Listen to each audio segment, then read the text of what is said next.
Baik teman-teman, di video kali ini saya akan menjelaskan tentang autentikasi PPP ya. Jadi di sini langsung ke implementasinya.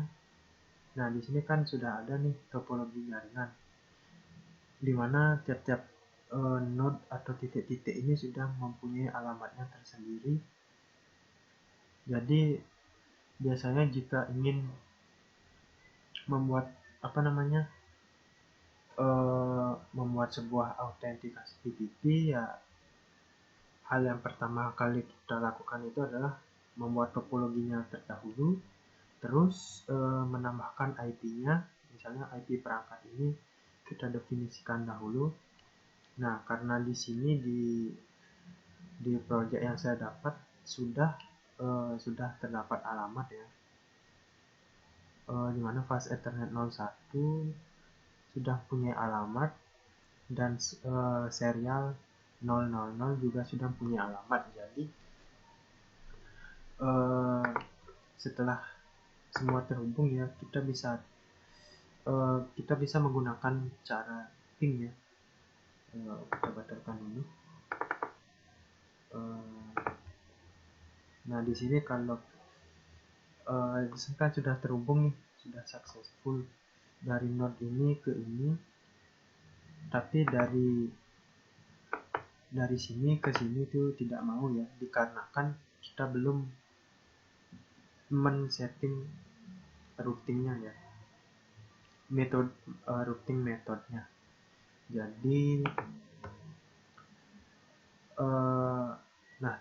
tahap pertama kan tadi sudah saya jelaskan, yaitu menambahkan IP dahulu ya. Masing-masing node ini sudah ditambahkan IP. Nah, kemudian agar bisa terhubung semuanya ya, karena ini kan beda jaringan nih antara PC 1 sama 3, jadi karena belum di routing dia tidak mau terhubung. Jadi langsung saja kita melakukan routing ya. Di sini kan ada 3 router nih. Nah, 3 router ini harus kita routing juga. Settingannya harus kita berikan routing juga masing-masing router ya, entah router 1, 2 ataupun 3. Jadi router 1 adalah ini, dia kan routingnya menggunakan metode OSPF. Jadi untuk networknya ya, nah ini kan router 1 nih, network yang pertama itu adalah 192.168.10, dan ini adalah karena untuk di Cisco sendiri ya, metode OSPF-nya itu menggunakan wildcard ya, wildcard. Jadi wildcard ini adalah kebalikan dari subnet mask, dimana jika subnet mask, anggap ini ya, kalau simpelnya adalah /24. Jadi /24 ini kan sebelumnya adalah 255, 255, 255, 255. Jadi yang sebelumnya bernilai 255 itu menjadi 0. Jadi kalau kita hitung manual ya, 255 itu kalau kita pecah menjadi 8, mungkin ada angka 111 itu ya. Nah, yang 11 itulah yang nanti akan terbalik ya, atau dibalik menjadi 0, sedangkan yang 0-nya menjadi 1. Seperti itu. Ini bisa kita sebut sebagai wildcard. Nah, kita lanjut, di mana misalnya ini router 1. Nah, network yang didaftarkan adalah untuk areal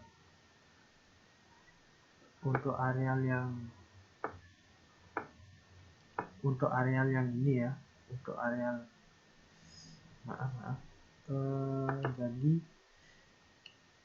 untuk router 1 areal yang didaftarkan adalah ini ya, network ini, network dari ini ya, node yang ini atau areal yang ini dan areal yang ini. Sedangkan untuk router 2 hampir sama, yang didaftarkan adalah areal ini juga, areal yang ini juga, dan juga areal yang ini. Jadi seterusnya begitu ya. Nah kan ini areal yang 10, 11, 0 Ya benar kan. Jadi dan ini juga untuk router 3 juga sama, dia akan mendaftarkan areal areal ini terdahulu lalu areal ini. Jadi kita langsung saja melakukan routing ya. Routing dahulu sebelum masuk ke enkapsulasi PTP. Nah, kita buka dahulu router 1 karena di case di kasus yang saya dapat karena berpassword secara default. Nah, di sini saya sudah memasuki router 1 di mana kita akan men-setting akan melakukan sebuah routing ya. Jadi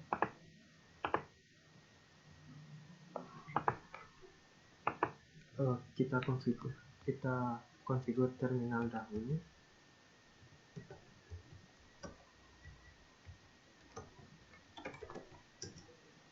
Sudah, kemudian di sini kita langsung melakukan router OSPF, kita beri nama OSPF1, langsung kita enter. Nah, kemudian kita masukkan networknya terdahulu.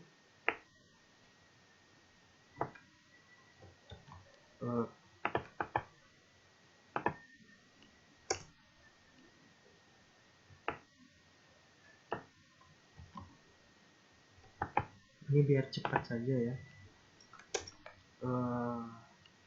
Kemudian kita beralih ke router 2.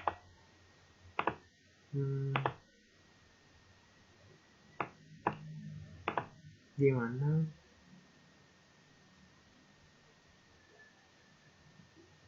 sudah berisi alamat, jadi kita langsung masuk saja ke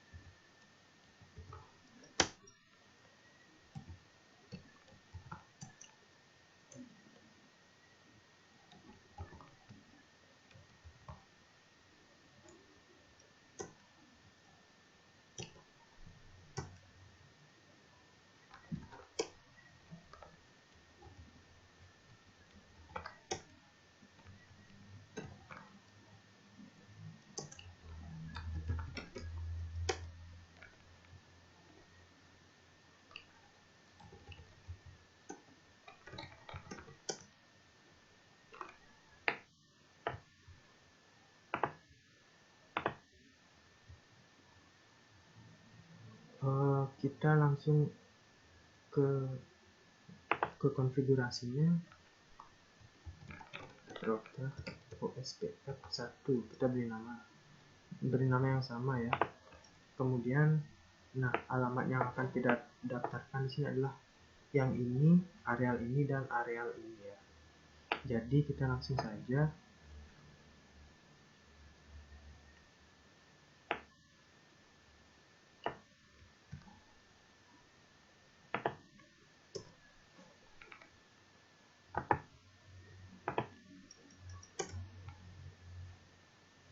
karena di sini ada 3 alamat.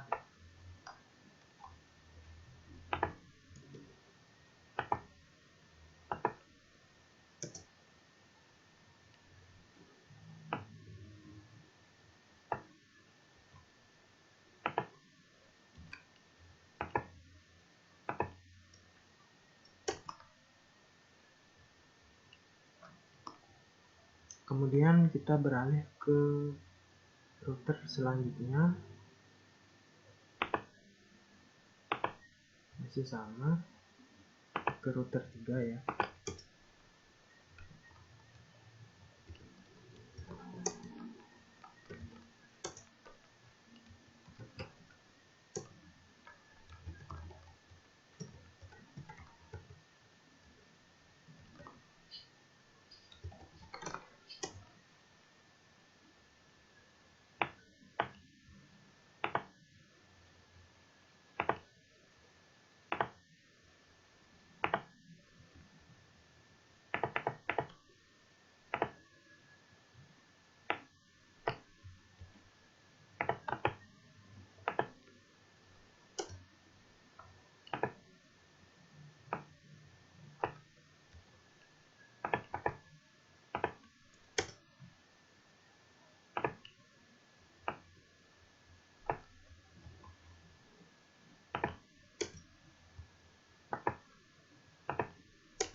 Nah, jadi routingnya sudah selesai.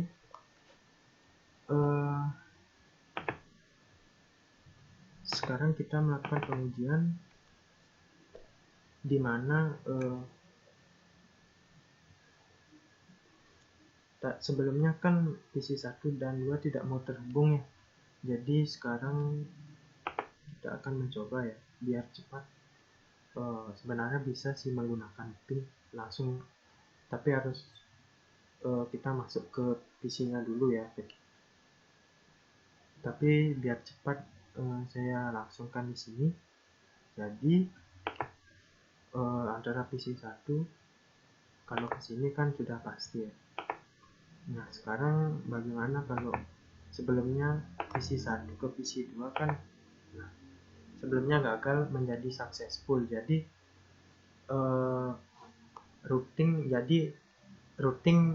proses routing lah yang menyebabkan antara bukan hanya PC 1 dan PC 2 saja ya, mungkin antara node yang ini dan ini bisa berkomunikasi juga. Jadi tujuan dilakukannya routing adalah untuk mencari jalur terbaik, jadi sehingga bisa berkomunikasi dengan dengan lancar gitu.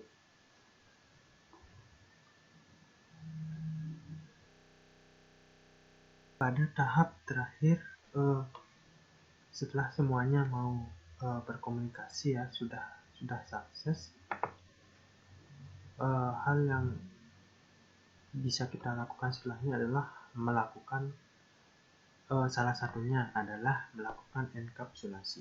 Jadi di sini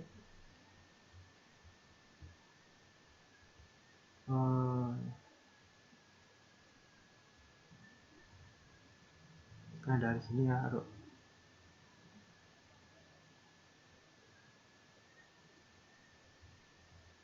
enkapsulasi.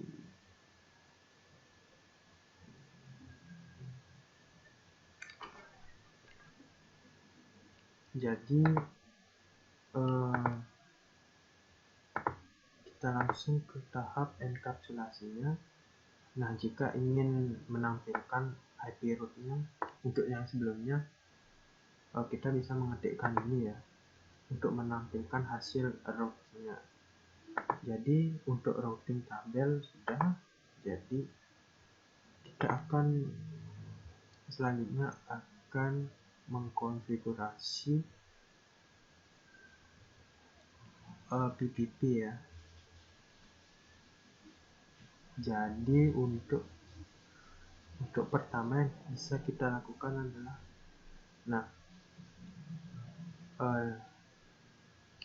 jika kita belum men-setting PPP ya secara default, itu ketika kita mengetikkan sintak ini ya, maka di bagian ini akan muncul informasi enkapsulasinya tipenya adalah HPFC. Jadi itu adalah standarnya. Kemudian sekarang caranya adalah bagaimana caranya mengkonfigurasi, yaitu tentukan di mana interface-nya, karena di sini interface-nya adalah serial, jadi kita bisa implementasikan ke sini ya. Kita langsung coba saja. Kita kecilkan.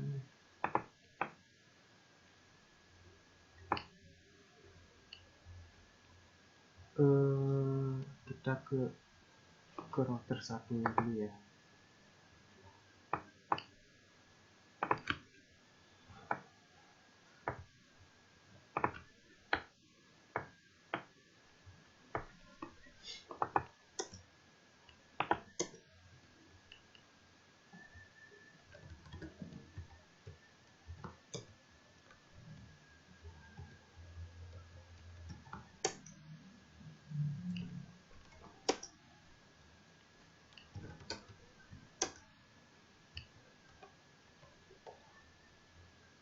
Nah, seperti biasa kita masuk ke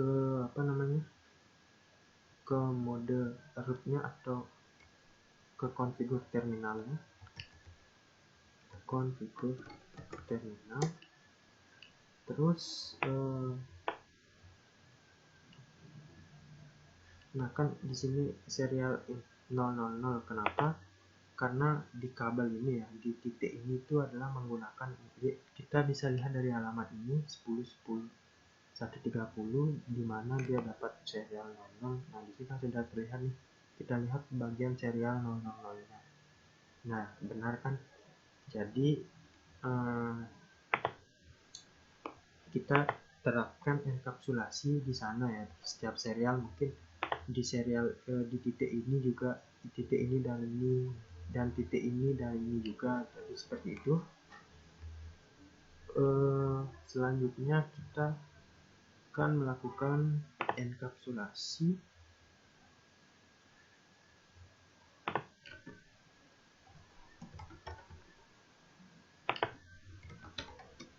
interface serial 0, ada namanya adalah 000.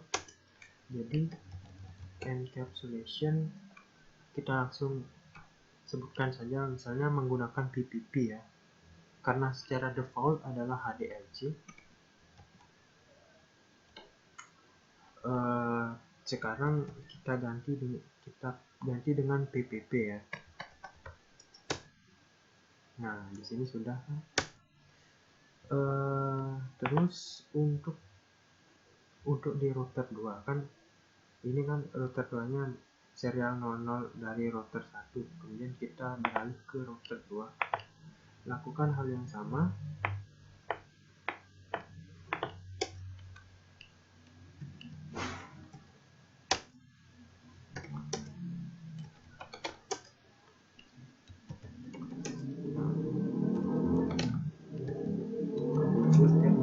Jadi kita pilih terus serial 000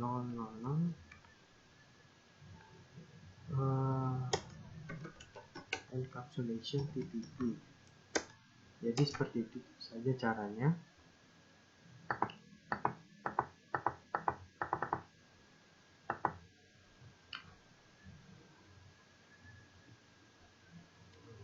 Nah ini kan di serial serial 001 nya akan kita terapkan juga encapsulation PPP, dan di sini juga. Jadi kita langsung berlanjut ke exit interface serial 0/0/1. Jadi kita pilih encapsulationnya PPP juga sudah. Kemudian kita beralih ke router 3 ya, mana di router 3 adalah serial 001 nya. Kita langsung saja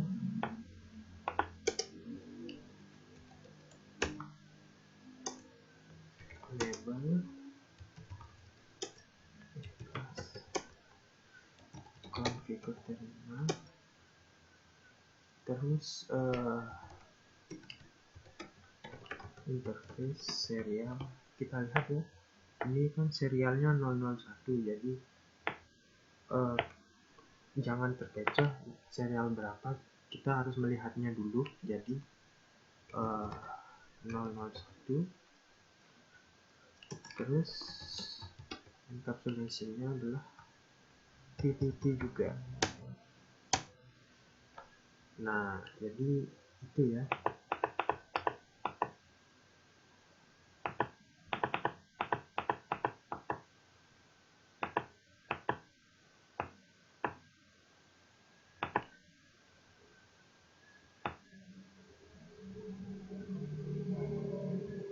Nah jadi untuk menampilkan hasil konfigurasi PPP ini, kita bisa keluar dulu ya, kita pindah levelnya, terus show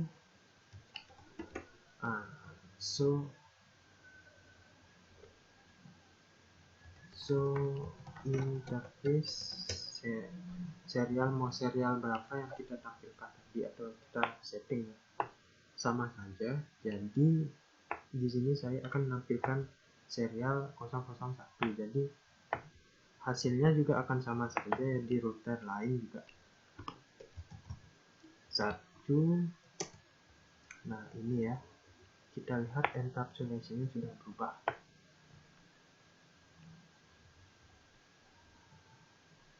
Nah, itu pemahaman encapsulation PPP dari saya. Apabila ada kesalahan, mungkin saya bisa memperbaiki di video berikutnya. Jadi saya hanya menekankan prosesnya, bagaimana tahapannya. Jadi tahapan awalnya adalah kita menambahkan IP, terus kita melakukan routing. Setelah melakukan routing ya, barulah kita melakukan enkapsulasi. Jadi untuk materi yang bisa saya pelajari dari PPP ini adalah